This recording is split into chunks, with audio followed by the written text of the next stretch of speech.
Right. So good afternoon, everyone. And thank you for taking the time to come out and join us today. Before we get started, before I start with share with you all various big box principles and firsthand experiences, I first want to just acknowledge, what's going on today. It is my sincerest prayer that, your families are all in good health, that you all are in good spirits, that you all have adequate provision, you found the peace that you need to make it through this time, and that you remain full of hope. COVID-19 is affecting us all differently.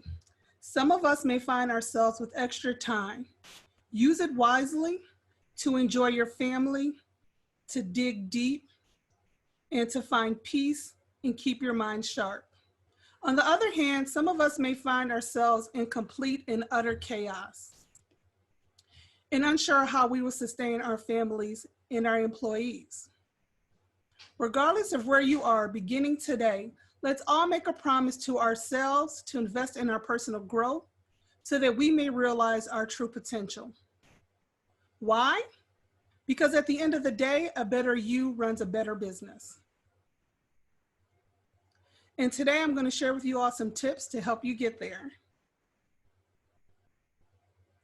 So you all at this point may be wondering two things. One, who is Tracey Lloyd? And two, please God, don't let her waste my time. So there's a short bio with my career highlights on the screen. Feel free to read as I touch on how those organizations shaped me into the operator you see today. My time at West Point and in the Army truly informed my leadership style. It taught me how to be a decisive decision maker and how to thrive under immense pressure. Having the opportunity to work for the #1 Fortune company in the world and lead projects that affected the entire chain, the entire chain of stores. I also operated a $500 million business for them, which, by the way, folks, that was game-changing for me. I had the fortune and misfortune to come across many business wins and some business failures. But I'll tell you, it was in those failures that I absolutely learned the most. And because we are the sum of our experience, I'm known as the Olivia Pope of retail. So on today's call, I'm going to share with you lessons I learned the easy and not so easy way. I'll drop some nuggets to the newly minted entrepreneurs, as well as the seasoned business owners. Whether you're the corporate type like myself or the CEO of a small-owned business, these nuggets are timeless and are applicable to both sides. Specifically today, we'll explore how to avoid startup pitfalls, business optimization, and find ways to thrive while facing COVID-19. All right, nothing is worse than death by PowerPoint. So ladies and gentlemen, this presentation will be interactive. All right, so we're gonna test all of your Zoom skills with the first question.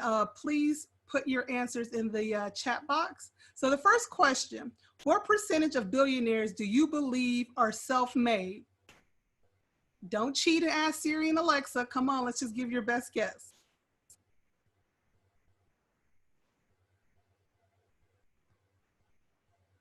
50%, 90%, 20%.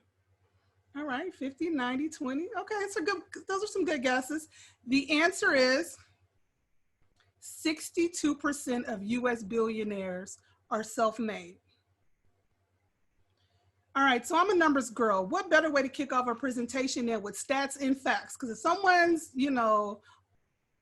are teaching me some, whatever new things that I'm looking to learn, I want to make sure that they're a subject matter expert, right? So let's establish this whole presentation in some stats and some facts. So in 2016, there were 25 million Americans who were starting or already running their own business. Of that 25 million, 8 million were minority owned. With the global entrepreneurship index of 83.6, the US is the best country for entrepreneurs. That's good news. Two most popular industries for entrepreneurs in the US are business and food. This is based on guiding financial data that lists 5 of the most popular industries. So business and food are at the top at 11%, followed by health and beauty with 10%, 7% general retail, and then home services at 6%. In 2018, the health and beauty industry saw a significant rise due to various related global trends, an uptick of 34%. Food and business categories also saw a rise of 14%, while surprisingly, the automotive business dropped from the 5 top spots. My final stats are going to hit on the viability of small businesses. 22.5% of small businesses fail within the first year. This is according to the new business statistics collected from 04 to 14. Calculations say that 79.9% of small businesses established in 2014 managed to get through the next year. On average, about half of those companies survived more than 5 years, while only a third reached the 10-year mark. So why only a third businesses make it past 10 years? According to the research done by CB Insights, 42% of businesses fail because there's no need in the market. That's like standing up an upscale boutique in the middle of, I don't know, a small town in a rural city and charging, no less than $5,000 per gown. There's just not a need, and you would think that's common sense, but the data show that 42% of businesses, they fail because at the end of the day, there's no need in the market. The second most common reason that affects 29% of businesses is the lack of funds. In one word, ladies and gentlemen, they go bankrupt. The third reason accounts for 23% of why business fails, and that's the lack of chemistry and teamwork between employees. I cannot impress upon you all enough of how important it is to hire right, to train your employees, just constantly invest in them and promote them through the ranks. Because at the end of the day, if they're not committed to your business, they're not going to help it reach its goals. So a staggering 42% of business fail due to little demand.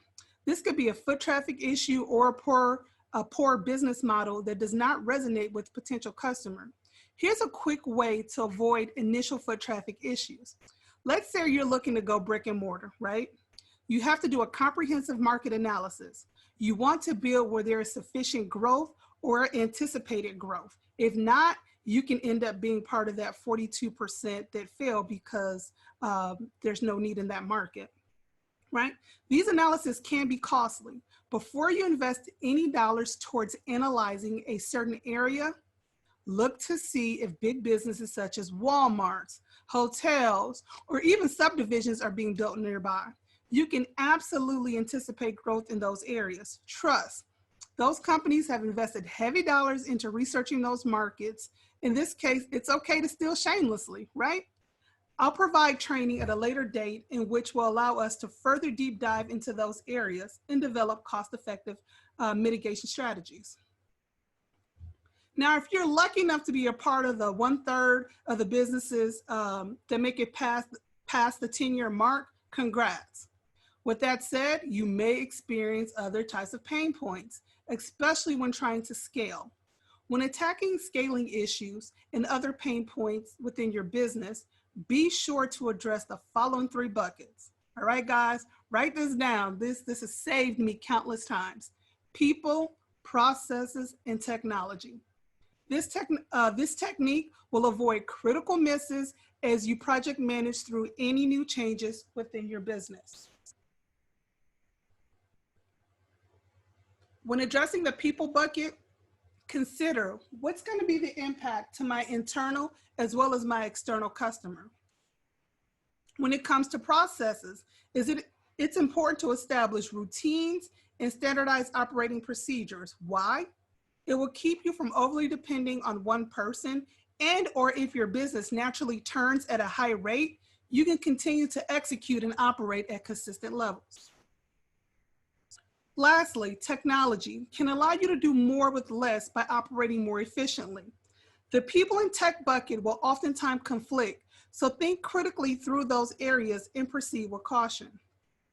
I can think of a time when I was working with Walmart at the headquarters, and we were introducing the thought of self-checkouts.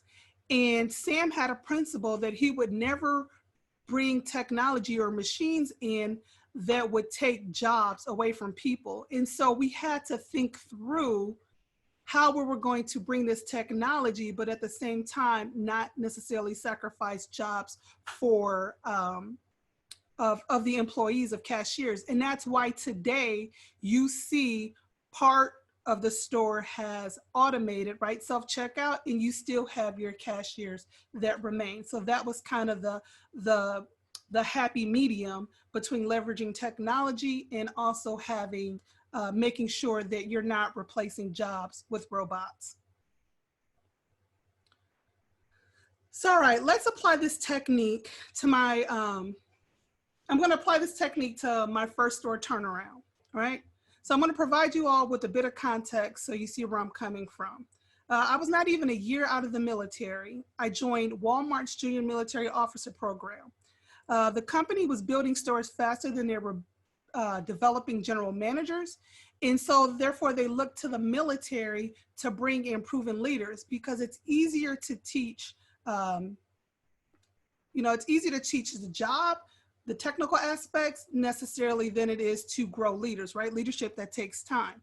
And so they needed leaders now. And so they reached into the military and recruited us as we were transitioning into the civilian sector. So this program was a 12-month program in which you are going to learn all aspects of running a super center for Walmart. Within 4 months, I completed the training and, I was all gung-ho and I was ready to take on my super center. Well, of course, Tracey Lloyd gets the super center along with many of the other officers that are new or veterans that transitioned to the company. We were giving the stores that nobody else wanted, right? Those stores that were considered career enders. So my store happened to be in Palm Coast, Florida. It was about $112 million super center, and everything imaginable was wrong in that store. I remember driving around the back before even entering the store. It had like maybe 19 trailers out back with just old inventory. I mean, I remember going through them and seeing a New Kids on a Block lunchbox. Like that's how old the inventory was in those containers. You had inventory. There was no inventory management whatsoever. The stock rooms were a complete mess, no organization. There was just duplicative work. There was not, a lot of non-value add work going on. The morale was low. The leadership wasn't the best in the building. It wasn't profitable. It wasn't making sales plan. It smelled like rotten meat, rotten produce. I mean, just the worst store you can imagine. Okay, I think you guys get the picture of what I walked into. And so when you walk into something that's so broken, where do you even start? And ladies and gentlemen, people, processes, technique, right? So I began to bucket everything within those three. And I started with people. I had to assess skills. I also had to assess skills versus will, right? Because it's easy if someone has the skills, but they lack will to do it. If you have to terminate them, that's an easy termination, right?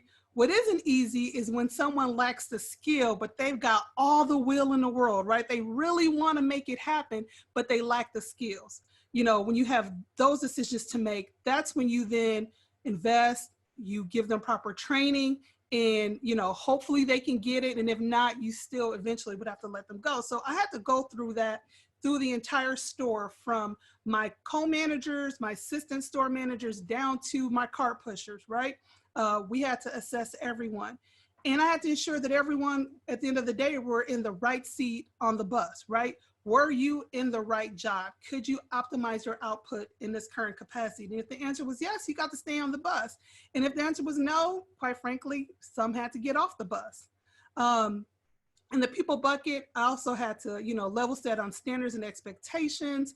I had to hold everyone accountable, including myself accountable, to turning around that store. All the while addressing morale issues and creating a culture of winners. And at the end of the day, you had to also, I had to also empower my teams to run their pieces of the business, because one person could not run that store alone, right? And it felt like that's what was going on.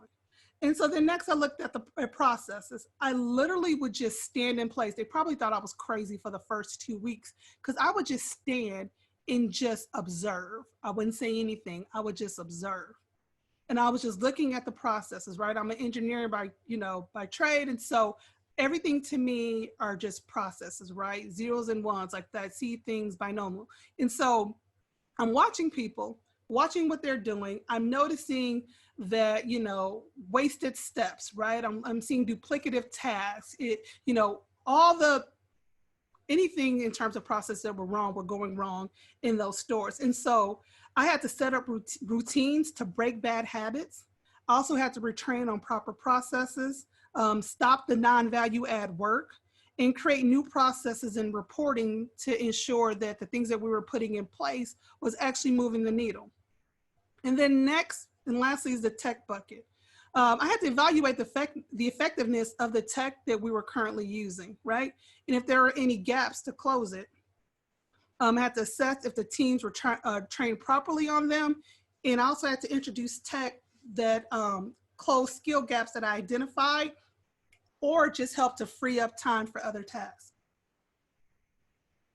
One of the big things that I found in the tech and processes, I noticed that we had a huge inventory management issue.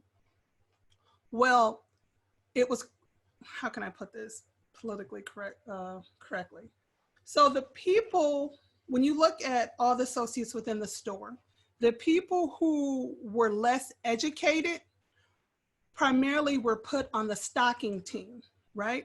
So, people who didn't graduate from high school, honestly were, in many cases were illiterate. They were put on the stocking team, right? Because it's really easy to just stock freight.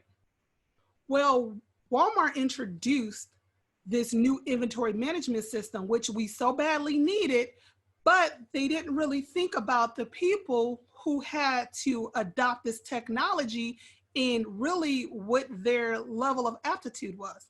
And so they continue not to use this inventory system, management system, quite honestly, because they couldn't read.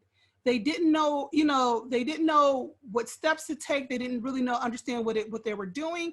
And it was just easier for them to just continue to keep paper and put tally marks on papers. And so I had to understand what, where this put us by introducing this new technology, how it negatively impacted the people who were doing this job. And so just being thoughtful, I found other jobs for those members to do in the store so that they could continue to work, because they were great workers. They just could not do the job now that there was an introduction of new technology. And so then I had to bring on people who could understand the technology, leverage it, and get us back on the correct inventory management program. And so that's just kind of a quick highlight of how I used those buckets day one when I came into that store. And by using those buckets, it was kind of like taking a bite at a time. It helped me to not feel overwhelmed. It systematically moved through the turnaround. All right, so let's now pivot into expense management. Right now, many small businesses are suffering. We know that sales cures all and can hide a multitude of operational sins. So when sales soften, it is vital that you control your expenses to maintain profitability. So look for ways to cut costs without putting your business in danger. Specifically, focus on driving down your SG&A. Now, SG&A is your selling, general, and administrative expenses.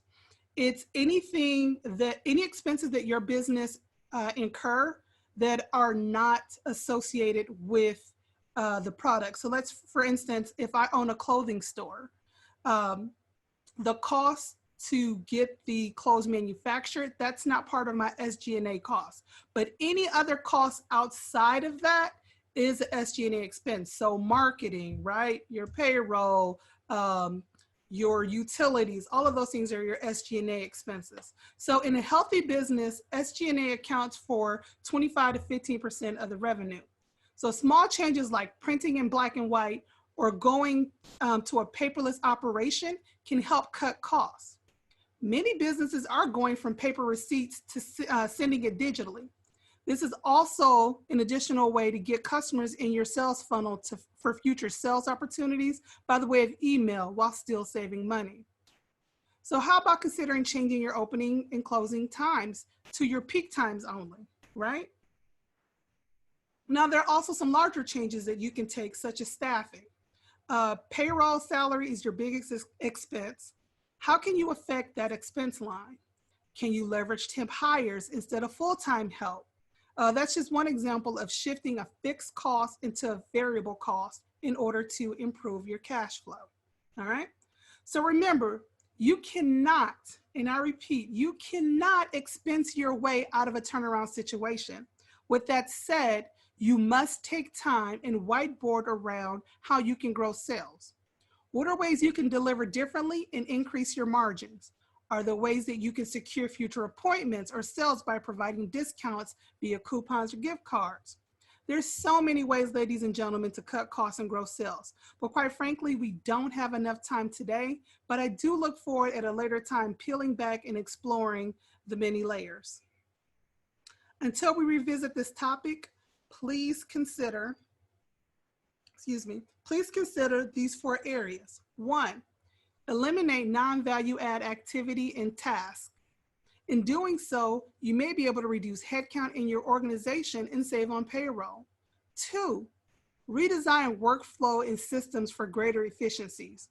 Work smarter and harder. Time is money. 3, negotiate with landlords or defer payments on loans through your bank. Where applicable, shift fixed costs to variable costs. Our final section today includes operating in our new normal. The fortunate truth about COVID-19 pandemic is that many Americans are now either furloughed or laid off. Meanwhile, others cannot work as they are caretakers for those who are quarantined. More than ever, it is important that you lead with empathy. I repeat, more than ever, it is important that you lead with empathy. Leadership is an honor, not a right. Your teams have been through it all to help your business succeed. Now is your time more than ever to show your gratitude. Whether you are paying them or not, please regularly check on them and find ways to help them stay safe and afloat in time of need. While some pieces may be beyond your control, you can certainly control the controllables. Case in point, in 2010, when our last economic crash due to the mortgage meltdown, it devastated most middle to low income families in Palm Coast, where I ran my first super center. Flagler County was at the point of where it was at one point, it was the fastest growing counties in the country. It was primarily a retired and well-to-do community. But with all the new construction, you saw an influx of skilled workers and families moving into the community. So after the crisis, most of these families went without jobs because these jobs were centered around the growth and predominantly construction. So I can remember driving, every morning I drive around the outside of my store before I enter. And I just noticed that more and more cars would be in the parking lot. And so one day I just got out and kind of walked around to see what was going on in my parking lot. And it broke my heart, ladies and gentlemen. I can't tell you how many families were homeless and sleeping in their cars. And they felt that Walmart was a safe place where they could park and sleep through the night. And I remember coming home, talking to my husband. It really hurt me, right? And I truly believe in, those that are given, to too much is given, much is required. And I knew I needed to help somehow. And so we started off with just putting, more soaps and things in the bathrooms in the morning so that kids could, get cleaned up before they went to school. You know, my assistant manager, he was complaining, one of them was complaining about how before we were opening the stores, how filthy the bathrooms were getting because they were coming in. And I really had to level set with him and get him to see from, you know, just be empathetic to their situation. And so I knew that that wasn't just enough opening up bathrooms, right? And I truly believe that education is a great equalizer. And I wanted to make sure that, you know, through this disruptive time that the kids were able, you know, to continue their studies and focus, you know, on their schoolwork. And so a month later, school let out. But before school let out, I had partnered with various centers of influence within the community. And we created a committee, and we were going to put together this back to school jam. And there, you know, it was a group of ladies, and they felt that I was off my rocker. They're like, Tracey, what do you mean you're going to do this big back to school, you know, jam? Like, the need is so much. One of the ladies worked at the central office for their schools, and she was saying that, you know, we were over 90%, not reduced, but over 90% free lunches in the public schools in Palm Coast. That's how devastated it had gotten. And she felt that the need was too big for us to really be able to help. And so I assured them that Jacksonville, there's more people in Jacksonville, and that I'd put on a similar, you know, thing in Jacksonville, and that we could absolutely pull it off in Palm Coast. And so we put our heads together, and we figured out how we were going to create this back to school jam. So when school started back, the kids would have school supplies they needed. And it just continued. It just really took on a life of its own. By the end of the day, we had vendors who supported vendors in my store. They came and supported by bringing in food and drinks. We donated school supplies. Walmart. We gave school supplies. I think I had over 50 of my associates volunteer at the event, you know, doing face paintings. We got enough money that we were able to get bounce houses. We had a DJ. We just had a great time. So it didn't feel like you were coming, like you were a charity case. You were coming to have fun. And while you were having fun, you also got school supplies. We were able to get nurses to come, and kids that needed to get vaccinated, they were able to get vaccinated so that they wouldn't miss any school. They were also able to, you know, sign up for school as well during that time. And we had, you know, grown men coming up to us crying and thanking us because they didn't know where they were going to be able to get their kids' supplies. We even had school buses going into the communities because there were no public transportations to pick up families to bring them to the location.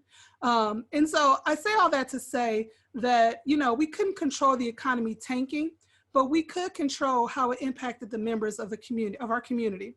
As we wrapped our arms around the community that day, in turn, you know, they did the same going forward. We hit record-breaking sales that next year, and we were also, you know, they considered us the store of the community. And one of the things that I loved the most was the esprit de corps, right? So after I had addressed people issues and closed the gaps on processes and technology, we were doing fine. We weren't, you know, knocking it out the park, but we were making profit, we were making sales. But I'm telling you, after this back to school event and really just showing the care for the community, you know, we supermaxed on sales, we supermaxed on profit every year after. But it was the pride that the associates had, right? They were proud to work for Walmart. They were proud to work for a company who stood in the gaps of a time of need. And it really helped. When you looked at the engagement score, we were in the top 10 in the company. And all of this was because we decided to control the controllables. So as we look today, as things that are happening around us, you know, there's some things we can't control, but the things that we can control, ladies and gentlemen, we must control it. All right. So just a couple of days ago, John Hope Bryant of Operation Hope was a guest on the Roland Martin show, and he laid out a blueprint on how to survive and thrive during the COVID-19 pandemic. I'd like to share that with you. I need Black people. Black women start a business at a faster rate than anybody else. There are 2.6 million Black-owned businesses, 2.5 million have one employee. doing an average revenue of $54,000. Here's the federal government saying, hey, you can apply for this thing and immediately get a $10,000 cash grant. And then we can help you when it comes to, because what I saw was, hold up, if I keep my employees, don't lay anybody off, how much, loan forgiveness? Loan forgiveness mean you ain't got to pay it back. And no credit score requirement for the first time ever, Roland. No, the traditional requirements have been set aside. This has never happened before. Two things need to happen in our community. Young folks need to, and our elderly people, my auntie, 86 years old, called me and said she was going to a funeral. I said, please allow me to be blunt with you. Sit down. You ain't going nowhere. If you go to a funeral, you're going to end up being in one. We need to tell our folks to go sit down somewhere for 30 days so this crisis of the virus will flatten. Then we need the small business owners to stand up. We need our people to sit down. We need small business owners to stand up and apply immediately as if your next breath depends on it. There's never been, as you just said, an opportunity that I have witnessed ever like this. This is the federal government telling the bank regulators to tell the banks to go easy temporarily on a black business. By the way, this is not a license for fraud. It's not a license for cousin boo-boo to be a flake. I'm talking about responsible people. Most of our people are responsible people who could pay their bills if they could. If you're having a situation, you're going to get a 60 to 90-day pause in your financial life. Never happened. That's on the debt side. Now you can sit around, as Roland has done, and reimagine your business plan without financial stress of new debt. Then you get to flip and have this new capital, call it equity, because we don't get equity in our communities, coming in from the, federal government through banks directly to you within 30 days or less. So, John, we are not going to get this, Roland, because we're not going to pay attention. And by the time we do, the money's gone. Go ahead. All right, so let's quickly talk through a couple of options you can take to help your team and your business thrive during this pandemic. So the PPP, Paycheck Protection Program, check with your bank or other financial service providers. This is, it's out there, it's available. It's easy to apply for. Just take your time, look through, make sure if you're gonna go this route, use the bank that you use for your company. It makes it a lot easier. It's a seamless process, and they can get your associates pay sooner than later. Also, deferred payments. So the banks have been bailed out, and the government wants them to get the money to you, right? So again, reach out to your banks, if you've got personally if you need to do that for your own home, if you're in that position, you can do it. If you're looking for your business and you're paying, mortgage for your business, you can also look for, again, deferring payments, just giving you more cash on hand to keep you afloat. Also, at the end of the day, find a need and fill it. What service do you provide that people value, right? What do you know that most people don't know? Offer as a consult, you can do consulting services, you can do it virtually. Get yourself out there. Think of creative ways to get money coming in during this time. Also, transfer, your brick and mortar businesses into a fulfillment house for your business, right? And so there's ways that you can flex things now. You see the way Amazon is moving goods across the grid. You can do, something similar to that within your own business. At the end of the day, ladies and gentlemen, do not let fear consume you. Stay in the game. All right, so team, I really hope that I was able to give you all some actionable information, right? We're all in this together. There's a lot of unknowns, but again, the parts that we know, the parts that we can control, let's control them to the best of our ability. I want to just thank everyone for taking the time and listen to me go through these different techniques. And again, it's my sincere prayer that everyone's health and wealth remains intact. So now I'm going to open it up for Q&A. Please post your questions in the chat box. This is my favorite part of today, and we'll get your questions answered. All right, so we're ready for your questions. Let me see if we got any questions here in the chat. We're ready to respond to some of those questions. In the meantime, as you were talking about, I saw on Good Morning America this morning, I was talking about Amazon is having a problem fulfilling right now all of their orders, and that it's a perfect time for small businesses to get much more engaged in there.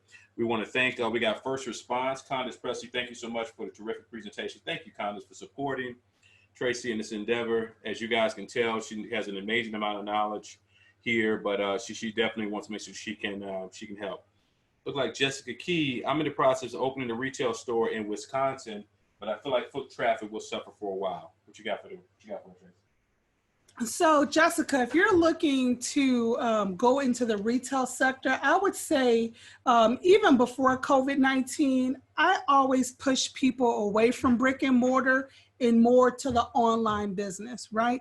It's less overhead. It gives you an opportunity to really get your customers engaged, build that following, right? Get a feel of what that demand is like. And, you know, if it gets to that place, then great. You can go into brick and mortar if that's what you choose, or you can continue to have a lower overhead model and continue to push your retail just through your website.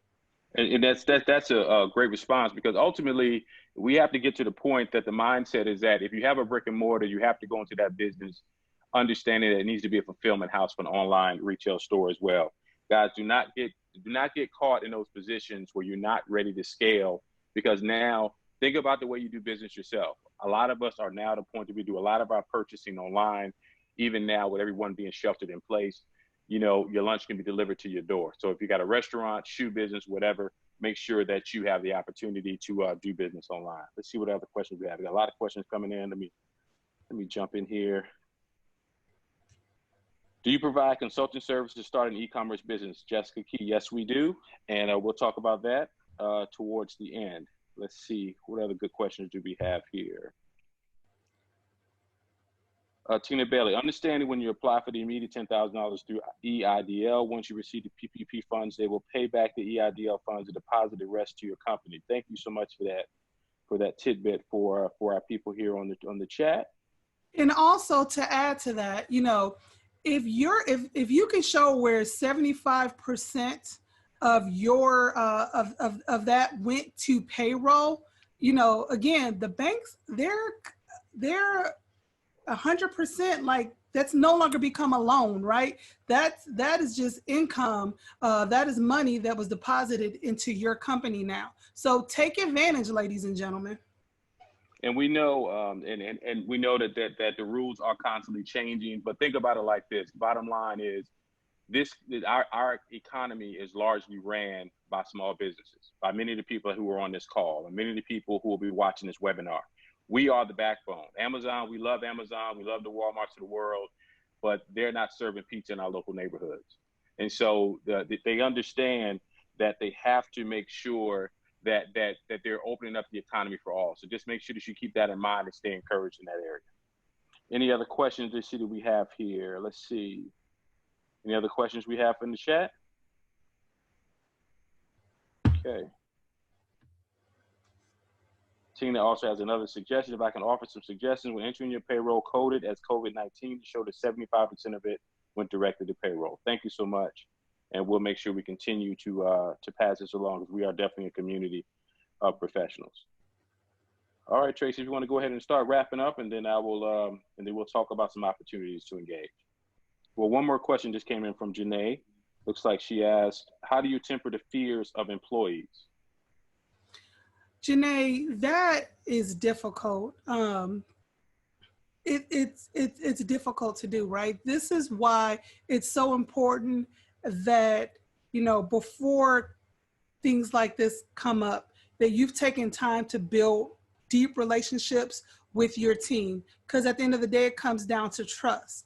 And they should trust that you have their best interest at heart. And if they believe you have their best interest at heart, it's going to help calm down a lot of the anxiety. Also, you just have to be very upfront in what you can do and can't do, right? don't overpromise and underdeliver.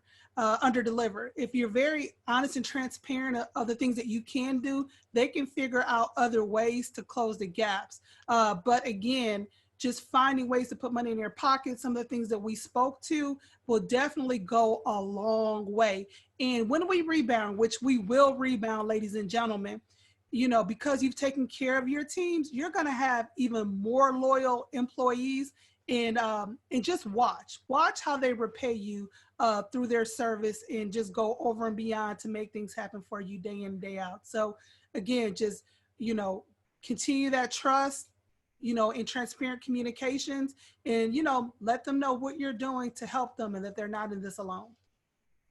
Another question. Let's say you take on a turnaround business. What are the top 1 or 2 tasks that must be addressed immediately? So if you take on a turnaround business, I would implement what we talked about earlier, right? So we spoke about, bucketing between people, processes, and technology, right? I would always start with that.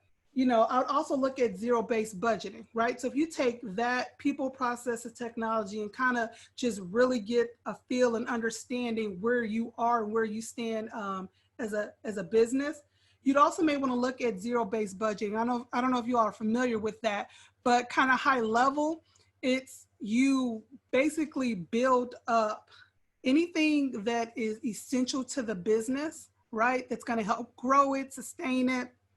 Those are the things that you want to assign people and money to.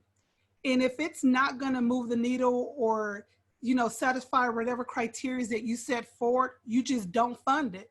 You just stop people from doing those certain activities. So zero-based budgeting is just great because it cuts out a lot of fat that may exist within your system, and just helps you to streamline and become more effective and focus putting your money on where you're going to get the greatest ROI. You have a couple of questions here that are asking you about the startups and if this is a good time to get into small business ownership. And they're just kind of concerned about the timing and kind of how can you address the fear that they may be feeling right now? So I will tell you, you've got entrepreneurs that are getting hit hard now, but you also have people who work for big companies. I mean, Delta just laid off 21,000, furloughed 21,000 associates. It doesn't matter what, Macy's, like a lot of the retailers have all furloughed many associates. So just being in corporate, that doesn't mean that somehow you're protected from any financial, disasters that could come, right? It could happen in corporate America, just like it could happen if, you can get laid off. Everything can be well, and you can still get laid off from a company. And so the great thing about a small business is that you're the captain of your own ship, right? You get to determine the culture. You get to determine, everything about that company. And so when do we have time where we're not being pulled in 50 million directions? I don't know if that's ever going to happen again in our lifetime, right? Like, we've got time to be still and think deep. So even if you're not ready to open up a company, start a new business, you can take the time to start blueprinting, right? What does this look like? And as, the economy turns, or as you build more courage, you can begin to implement and start the opening of your company. But I would still say take the time right now and, and just think through every aspect of the business. So thank you, Tracey, so much for your man, it was amazing. It was amazing. Everybody kind of give us some love in the chat.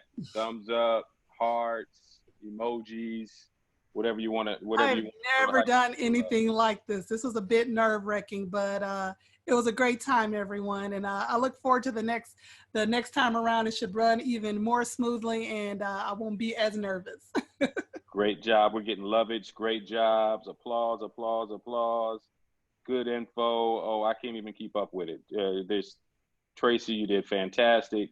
So many great chats that are coming in here. So great job, great job. So as we look at the opportunities, as we mentioned, the consulting piece is something that someone with her experience is going to bring great value to the marketplace. And so there's different levels that you can think about that you could possibly engage here. So there is individual business consulting, and that's a great deal for the solo entrepreneur startups. And with that, you know, we will go through expense management, inventory management, identify talent gaps, growing top line sales, zero-based budgeting, you know, just things that are going to help you get yourself engaged to the point that you can get your business really going, whether you're an existing business just getting started up like some of the people in our chat, as well as you may have a local retail business.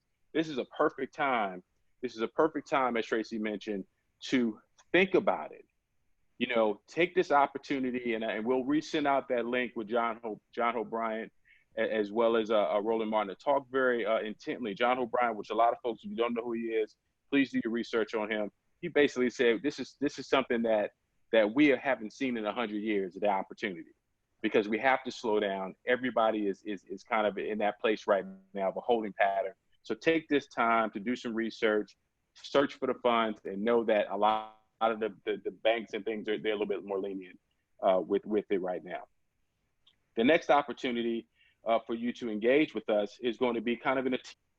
If you wanted to get a team together where you have an existing business and you want to have a training, whether it be enterprise level, whether you are a mid-sized business, and then also because we know we're dealing with a lot of entrepreneurs, there's an opportunity if you have a team of people. We live in a gig economy right now, and so in this day and age of the gig economy, you may be a business owner who may be working with all contractors, and you may want to bring that team together and have themselves an overall business training. So Tracey was looking to go really deep dive into that, including business consulting, which you saw on the previous slide, for your leadership team, building team morale, improving team dynamics, and then building a talent pipeline.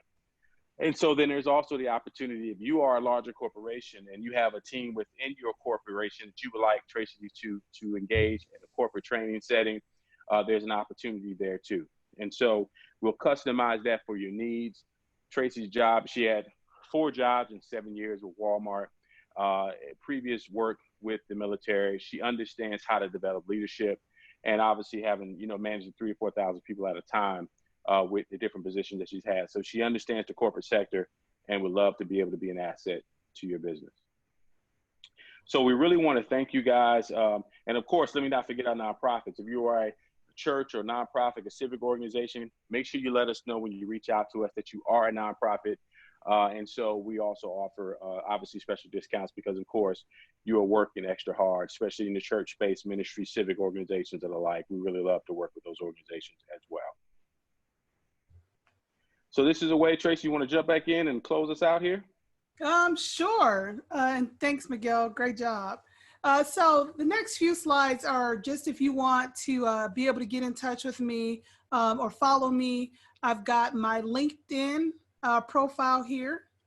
And then also you can follow me on my social media and IG. Now I will tell you my Instagram, that is where I'm most creative in, and it's all about fashion. I love fashion. And so if you love fashion as well and art, definitely follow me at chic_mode_oat. And then also I have, I'm at Brown Girls Disrupt. Brown Girls Disrupt, we are creating our nonprofit, and I'm so excited about this work. The aim is to disrupt, you know, how women of color are stereotyped around the world. So not just in the US, around the world. And we're looking to just flood, you know, timelines, flood, you know, stories of women of color who are just doing wonderful things in the around the world. You know, we've got bosses, we've got, you know, civic leaders, just women that are just, you know, breaking down those stereotypes, breaking down barriers, and just doing amazing things, but we never hear about. And so Brown Girls Disrupt is going to help give them that stage. And then ultimately, we're looking to create a community where women of color can just really come together, celebrate each other, be there for each other, be support, and just cheer on, cheer each other on day to day. So really excited about that word. And again, that's on Instagram. You can follow us at Brown Girls Disrupt. All right, Miguel, I'm going to throw it back over to you. Yeah, so if you want to talk to us more about opportunities to engage, contact us. Just shoot us an email at info@lloydmediagroup.net. That's info@lloydmediagroup.net. We can customize a plan for you. Obviously, with Lloyd Media Group, we produce events like the one that you've been on today, webinars, and in-person events when we do. Once we get back out, once we're allowed to leave our homes, we're producing great business events like this again. But it's actually fun to be able to do these via webinar and get many people engaged.